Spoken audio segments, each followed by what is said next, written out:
ભાવનગર જિલ્લામાં ઝેરી લઠ્ઠાકાંડના કારણે સર્જાયેલું મોતનું તાંડવ હવે વધુ ભયાનક બની રહ્યું છે।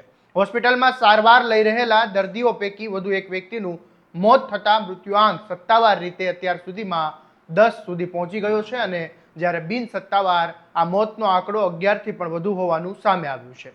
આ ઝેરી પ્રવાહીની અસર કુલ 61 લોકોને થઈ છે, જેમાંથી હાલ 17 દર્દીઓ હોસ્પિટલમાં સારવાર હેઠળ છે અને તે પૈકીના 3 દર્દીઓની હાલત પણ હજુ નાજુક હોવાની માહિતી મળી રહી છે।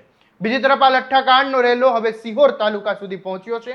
સિહોર પોલીસને મોટી સફળતા મળી, જેમાં ઝેરી દારૂના નેટવર્ક સાથે સંકળાયેલા 2 બુટલેગરોની ધરપકડ કરવામાં આવી છે। આરોપીઓની પૂછપરછમાં એવા ચોંકાવનારા ખુલાસા થયા જેને સમગ્ર પોલીસ તંત્રને દોડતું કરી દીધું છે। શું છે સમગ્ર મામલો, આવો વિગતે વાત કરીએ આ અહેવાલમાં। નમસ્કાર, હું છું આસિફ કાદરી અને સ્વમાન સાથે તમારું સ્વાગત છે।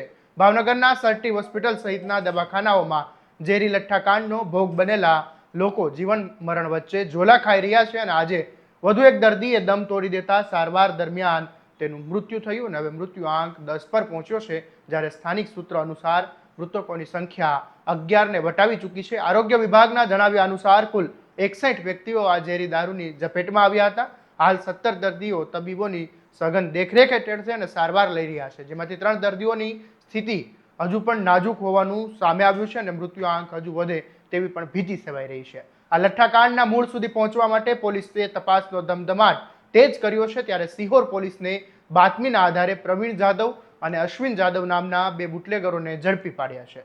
પોલીસ પૂછપરછમાં ખુલાસો થયો કે આ બંને શખ્સો લઠ્ઠાકાંડનું એપિસેન્ટર ગણાતા વર્તેજ ગામના મુખ્ય સૂત્રધાર હરદીપ મોરી પાસેથી રોયલ સ્ટેગ બ્રાન્ડની 45 જેટલી બોટલો ખરીદી હતી। જ્યારે વર્તેજ અને આસપાસના વિસ્તારોમાં આ લઠ્ઠાકાંડના કારણે મોત થવા લાગ્યા અને પોલીસની દોડધામ વધી, ત્યારે પકડાઈ જવાના ડરથી પ્રવીણ જાદવ અને અશ્વિન જાદવે સિહોર તાલુકાના સર સાગવાડી ગામ વચ્ચે આવેલા ડુંગરાળ વિસ્તારમાં જઈને 19 તારીખે આ તમામ 45 બોટલોને ફોડીને નાશ કરી દીધો હતો।